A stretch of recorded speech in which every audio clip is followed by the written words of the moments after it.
What's going on, everybody? Today we're going to be checking out Brewstew's Airsoft Guns.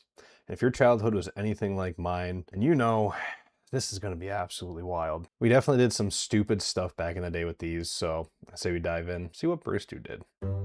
Alright, I was a big fan of airsoft guns when I was a kid. If you don't know what an airsoft gun is, well, it's a plastic gun that kind of bridges the gap between a Nerf gun and a semi-automatic rifle. Yeah, Two little plastic BBs, and after about a week, your whole house is littered with them. Your dad's dumping them out of the toaster, your sister's digging them out of her ass crack. You just go around shooting a bunch of holes in all the lampshades. And I was the first kid on... You know, that is very accurate information, honestly. Okay, like when my brother and I first got our airsoft guns when we were kids, we had literally, like, I think pretty much that exact, not quite, but we had a handgun one, all right? Like he's showcasing here. And we had an absolute blast, okay? And I remember the one time on this window behind me, actually, I decided I'm gonna go ahead and I'm gonna take this airsoft gun, put it right up against the screen. I'm gonna see if it shoots through. Why not? Boom, boom, boom, boom, boom. And I completely destroyed my window screen. And my father got so mad at me. But you really do start finding these little BBs everywhere, dude. My block to get an airsoft gun. Brought it out to show off to everybody. They're all mesmerized. I could conquer the whole goddamn world with this thing. My buddy David literally took it out of my hand, and he's like, "Oh, sweet, this is sweet."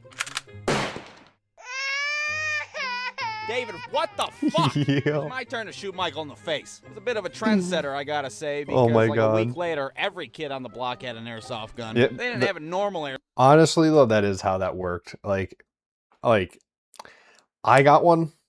A couple of my buddies got one. That was it. It just works like that, okay? No matter what. Your friend gets a cool toy that you're like, man, this is great.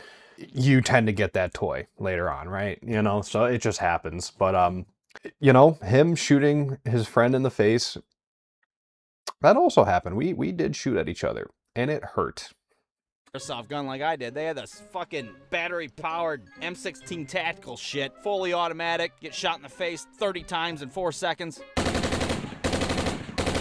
Hold on a damn minute. Jesus, I'm using this Stone Age piece of crap. My shit looks like a Happy Meal toy compared to yours. Michael's over there. Doesn't even have an airsoft gun. He's like shooting BBs through a fucking straw like it's a blowgun. He's wearing his puffy-ass winter coat in the middle of July, his body armor. There'd always be somebody out of ammo trying to call timeout. Wait a minute, timeout! Bitch, there ain't no timeout in airsoft. I don't remember whacking people with a gun, but okay, that's fine. Also, we did not wear like any. The most we maybe wore is like a long sleeve or maybe some pants just to help hide and like not get a bunch of welt marks, right? You know, from the little BBs, the little plastic BBs hitting you, because it did. It friggin' hurt, man. It hurt. But luckily, after, you know, doing that a few times where we'd shoot ourselves with the BBs, we transitioned to like bottles and cans because we actually found that to be a little bit more fun. Home with a bunch of red welts all over your body, like welts. I think that's what I said. I eventually upgraded my arsenal, threw my handgun out, and purchased a big old sniper rifle. Thing's Hell bigger yeah, than my entire dude! body, big ass scope on top of it, like I was gonna assassinate a public official. Sure, it didn't shoot fast like the other ones, but that thing had some power. My friend's hiding behind a car and shit. I just shoot through the fucking car. First weekend I got that rifle, shot my cousin in the back. The following weekend we had a closed casket funeral for him. Now, on one particular day, we were playing Capture the Flag. And it's important. Oh boy, playing Capture the Flag. Oh, dude, seriously, watching this guy is bringing back so many memories because somehow we managed to play the same exact games. I think it was just like that for everybody's childhood, honestly. Anybody who grew up late 90s, early 2000s, like I think we all just experienced that same childhood. You know, we all did the same exact thing, had the same amount of ideas, same exact ideas. And yeah, you know. To note at this time, they didn't put the big ass orange tips on these guns they didn't. Like they do nowadays. Let you know it's a fake gun. No, they just dab a bit of orange nail polish on the end of that bitch, call it a day. And that kind of makes it a little hard for your neighbors to determine if you're outside playing, if you're committing an act of domestic terrorism. Yeah, hi, 911. There's a child with a deer rifle and he's running amok in the streets. So I'm sitting there at my base, which is David's front yard. I'm peeking through my scope like I'm about to put Lyndon B. Johnson into office. Oh my God, dude.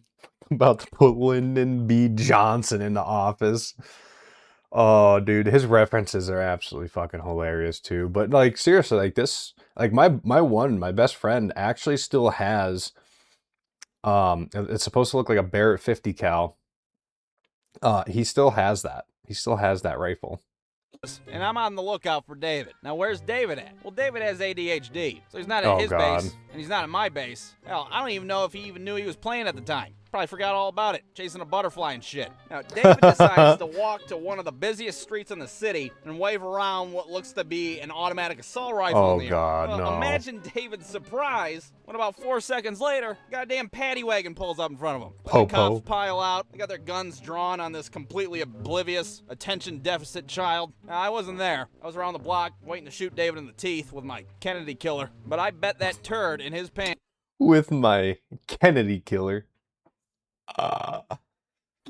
Was massive. But it didn't Oh, take I'm him long sure, to figure out dude. that David's gun wasn't real. Luckily, he wasn't massacred on the street right there and then. They load his ass in the back of the wagon, like the wild animal that he is, and they pull up to the front of his house. Now, I was there for this part, and I can say for sure that the turd in my pants was massive. One cop gets out, and he's like, "Put that goddamn rifle down!" So I threw it, like the gun was on fire. Dave comes out of the back of the truck, looking like a shitty Dennis the Menace cartoon. Oh my God. The hell do you God. think you kids are doing? We're just playing. Why is that kid wearing that puffy-ass coat? It's 94 degrees outside. David's mom comes running out like they're filming an episode of Law and Order. Oh, man. Instead of getting a chance to meet Ice-T, she's got to deal with this bullshit. Now, the cops are really cool about this whole shit. Getting the chance to meet Ice-T. Now she gotta deal with this bullshit. I will say, okay, we did not have to deal with anything like that, but because for the most part, I like, even though sometimes, like, from a distance they looked real, they also at the same time did look like shitty plastic, okay? But definitely, like, I could understand, like, if a kid walking around like that, and you're just driving past real quick or whatever, going, oh my God, that kid's got a fucking rifle, you know? But, yeah. Thank God we never had to deal with that. I mean, because we always played in our yard. We didn't go run amok in the neighborhood, so. Shitty situation. They gave David's mom our arsenal of plastic weapons, and they're all like, well, we could have murdered your kid and got away with it, but, well, we didn't, so you're welcome. Well, we didn't. Give him a wiffle ball bat or some shit to play with instead. Jesus Christ. So the moral of the story is, don't be a fucking idiot waving a weapon around in the street. Yeah. Or, you know, at the very least, have the orange painted tip. You know, something that goes fake. But, or you just don't walk around in downtown or something in fucking public where people could see you. You know, that's the other thing. Like I said, we stayed to our yard. That is where we played. So, but if you enjoyed this reaction and want to see more reactions by Brewstew, let me know down in the comments section below. And if you're into more adult animations and internet cartoon reactions, feel free to hit that subscribe button and the like button, and hopefully I will catch you guys in the next video. Thanks for watching.